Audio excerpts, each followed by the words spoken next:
लेकिन चलिए आज इंटरेस्टिंग मैनेजमेंट मेरे रडार पे और लासा सुपर जेनरिक्स इस कंपनी के सीएमडी ओमकार हल्लेकर साहब स्टूडियो में जुड़ चुके हैं मेरे साथ।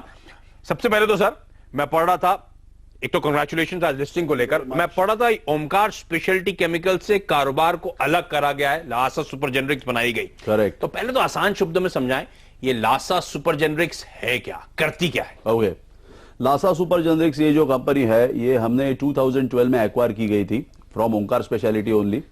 ये कंपनी है वेटरनरी एपीआई जो dairy industry, chicken industry, cattle feed ऐसे सब क्षेत्रों में ये कंपनी काम करती है। और इसकी टोटली कस्टमर बेस अलग है, रेगुलेटरी एपिटाइट अलग है, और इसके जो total basically functioning of the company is totally different than the speciality chemicals company. That's the reason why हम लोगों ने ऐसा डिसाइड किया कि इसको डीमर्ज करके इसकी वैल्यूएशन ओपन करें। तो वेटरनरी एपीआई मतलब आसान शब्दों में जानवरों की दवा, जानवरों की दवा है ना? बिल्कुल। अच्छा, तो कितना बड़ा ये बिजनेस है, क्या टॉप लाइन क्लॉक करते हैं, कौन क्लाइंट्स हैं इस कारोबार के?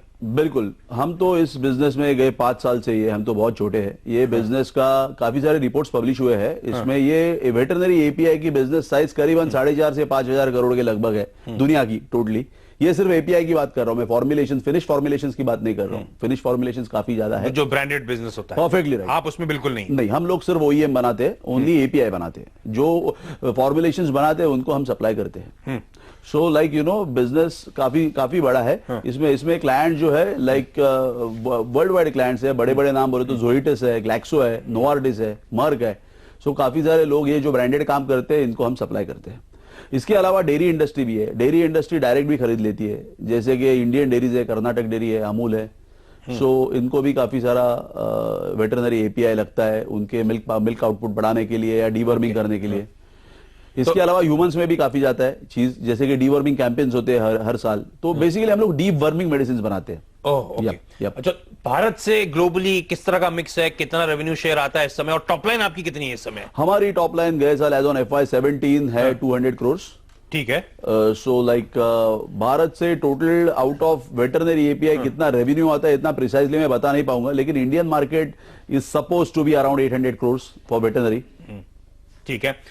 200 करोड़ रुपए की आपकी पिछले साल सेल्स थी जो आप कह रहे हैं FY17, 136 करोड़ रुपए के ऊपर FY16 के, right. 47% के आसपास का तगड़ा जंप आपने FY17 के रेवेन्यूज में दिखाया था। करेक्ट, तगड़ा जंप है। क्या ये छोटा बेस है उसका इंपैक्ट है, या इस तरह की ग्रोथ इस इंडस्ट्री में आमतौर पे देखने को मिलती है? अभी तो फिलहाल छोटा बेस है इसलिए ग्रोथ जल्दी हो रही है। जैसे ही एक कंपनी कभी भी हायर ग्रोथ पोस्ट कर करके एक लेवल तक पहुंचती है तभी फिर ग्रोथ का डिसलरेशन होना शुरू होता है। पर मुझे तो नहीं लगता 500 करोड़ तक तो मैं यही ग्रोथ रेट से, यही नहीं, I am aspiring to grow at around 20 to 25%। यही तो मैं थोड़ा कंफ्यूज हो गया। यही पिछले 5 साल में देख रहा था 100% की CAGR ग्रोथ है छोटे बेस पे, और अभी 45% के आसपास, 20-25% 20 नहीं 22 से 25% के लगभग ग्रोथ तो चालू रहेगी। 20-22% के आसपास। अच्छा, जब भी दवाओं की बात होती है ना तो आजकल तो बज़वर्ड है US FDA।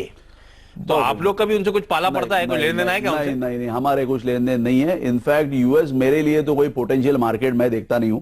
मेरे लिए पोटेंशियल मार्केट है लैटिन अमेरिका, ब्राजील। इनके फार्मर रेगुलेटर्स के आपको मंजूरी चाहिए होती है क्या? जरूर चाहिए होती है, बट जितने यूएस एफडीए के स्ट्रिंजेंट रूल्स एंड नॉर्म्स है उतने इनके स्ट्रिंजेंट नहीं है। ऑफ कोर्स आज की घड़ी में ईडीक्यूएम वेरी इंपॉर्टेंट हो गया है, सीजीएमपी प्रैक्टिसेस बहुत प्रिवेलेंट है एंड फॉलो करना ही पड़ता है। यूएस एफडीए बेसिकली यूएस का मार्केट मेरा मार्केट नहीं है। क्यों? आमतौर पर तो हम कहते हैं सबसे बड़ा बाजार यूएस है, आप क्यों नहीं? Not at all. ये जो वेटरनरी जो बिजनेस है that is into undeveloped countries.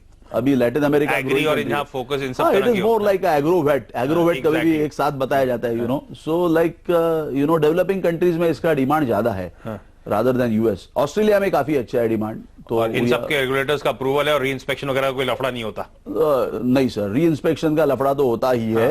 You have to be on your toes, you have to be on your toes, but re inspection का it is pretty well, you know, like we are in line with all the norms of re-inspection.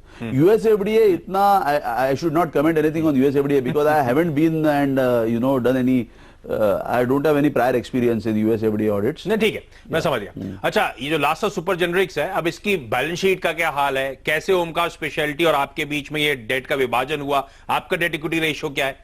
देखो, मैं total date के ऊपर बात करना चाहता हूं। हमारा टोटल डेट वर्किंग कैपिटल, हमारा मतलब Lasa Lasa when I say हमारा, I am the promoter in Lasa. अच्छा, ठीक है। सो लाइक हमारा लासा में टोटल डेट जो है अभी के घड़ी में, total debt working capital debt and term loan ये मिला के है करीब करीब 70 करोड़ के लगभग। ठीक है। 35 करोड़ मेरा लॉन्ग टर्म है, बाकी का वर्किंग कैपिटल के स्वरूप में है।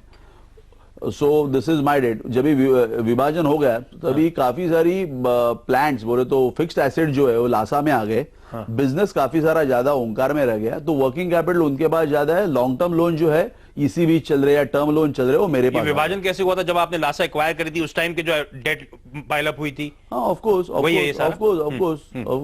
अच्छा, सिर्फ एनएससी में लिस्ट हुआ है आज, बीएससी की लिस्टिंग दोनों में हुआ है? Of course. अच्छा, हमारे पास कोट नहीं आ रहा था, आपकी स्क्रीन पे 147। अच्छा, इसका अंदाजन मार्केट कैप क्या हुआ? एक 1:1 का रेशियो में शेयर बचा है, तो 300 करोड़ रुपए का हो गया। 350, 330, 340 करोड़ के लगभग। ठीक है, 301 करोड़ रुपए, अगर उस कैलकुलेशन के हिसाब से 301 करोड़ का मार्केट कैप है।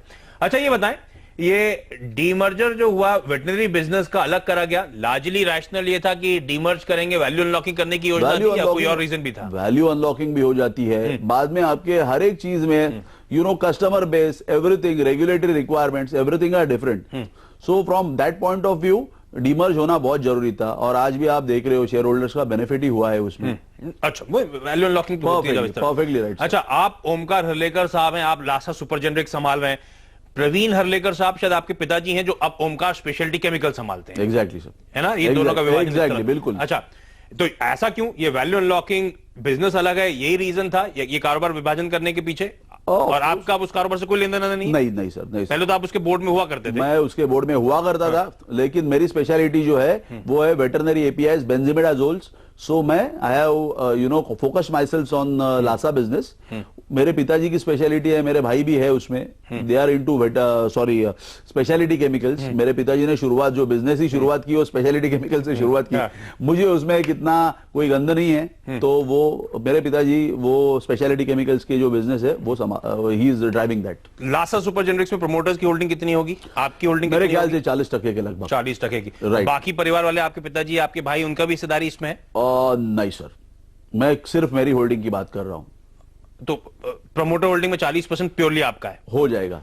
और लासा सुपर जेनरिक्स ने ओमकार स्पेशलिटी को 10% स्टेक भी दिया है, वो दिया है इस डील का पार्ट है क्या? इस डील का पार्ट बोले तो लासा, ये सबसे पहले लासा पैदा हुई है ओमकार में से ही पैदा हुई।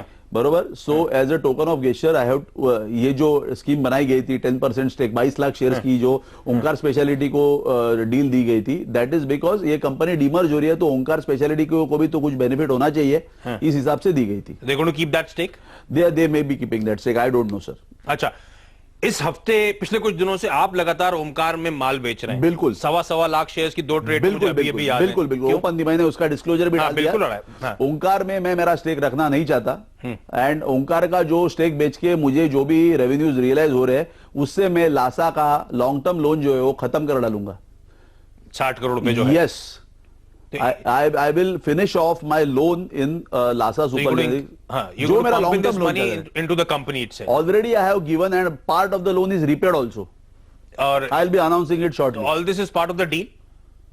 No, जो ये demerger हुआ था. This is not the part of the deal. There is nothing decided. पर मैं मेरा स्टेक ओमकार स्पेशलिटी में रखना नहीं चाहता। आपका स्टेक तो आपका पर्सनली 28-29% के आसपास ओमकार में था, पहले था ओमकार में। तो आप अगर आप पेयर ऑफ करना, मैं लास्ट क्वार्टर के एंड की बात कर रहा हूं, परफेक्टली, तो बहुत पेयर ऑफ करना है आपको। ये माल कौन खरीद रहा है आपसे?